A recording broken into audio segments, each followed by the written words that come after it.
तुमचा विश्वास आमची बातमी।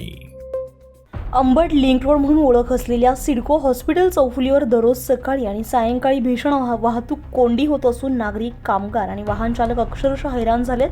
अंबड MIDC कडे जाणारा हा सर्वात महत्त्वाचा आणि वर्दळीचा मार्ग असल्यानं इथे दिवसेंदिवस परिस्थिती गंभीर होत चालली आहे। या चौफुलीवरून त्रिमूर्ती चौकाकडे जाणारा अंबड लिंक रोड, पाथर्डी फाटा आणि मुंबई महामार्गाकडे जाणारा मार्ग, अंबडगाव आणि माऊली लॉन्स कामटवाडी परिसराकडे जाणारा रस्ता तसेच अंबड व सातपूर MIDC कडे जाणारा मार्ग असे चारही दिशांचे प्रमुख रस्ते एकत्र येत आहेत। परिणामी सकाळी 6 ते 10 आणि सायंकाळी 5 ते 9 या वेळेत येथे वाहनांच्या लांबच लांब रांगा लागतात। दुचाकी, चारचाकी, मालवाहू ट्रक, बस आणि खासगी कंपनीच्या गाड्यांची प्रचंड वर्दळ असल्यानं चौफुलीवर अक्षरशः ठप्प परिस्थिती निर्माण होते।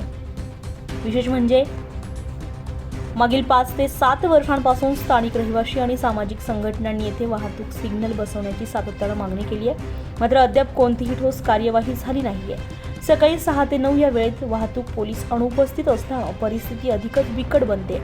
9:30 वाजल्यानंतर पोलीस कर्मचारी हजर होईपर्यंत चारही दिशांनी वाहने अडकून पडलेली असतात। मंगळवारी सकाळीही अशाच प्रकारे तीव्र वाहतूक कोंडी झाली आहे। वाहनांच्या लांबच लांब रांगा शेकडो मीटरपर्यंत वाढल्या होत्या। हॉर्नचा कर्णकर्कश आवाज, धूर आणि गोंधळामुळे नागरिक त्रस्त झाले। या कोंडीतून मार्ग काढताना एका रुग्णवाहिकेलाही अडथळ्यांचा सामना करावा लागलाय। रुग्णवाहिकेला मार्ग मिळण्यासाठी वाहन चालकांना मोठी कसरत करावी लागली आहे। आपत्कालीन सेवेलाही विलंब होणे ही चिंताजनक बाब असल्यानं नागरिकांचं मत आहे। वाहतूक कोंडीमुळे कामगार वर्गाला सर्वाधिक फटका बसतोय। वेळेत कंपनीत न पोहोचल्यास पगार कपात किंवा दंडाची भीती त्यांच्यासमोर असते।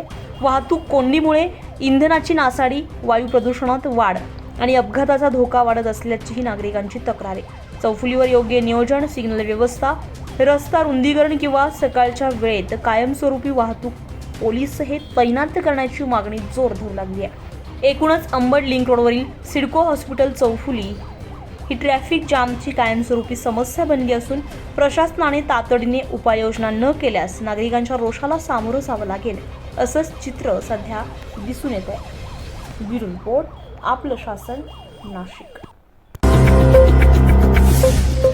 आपलं शासन, तुमचा विश्वास आमची बातमी।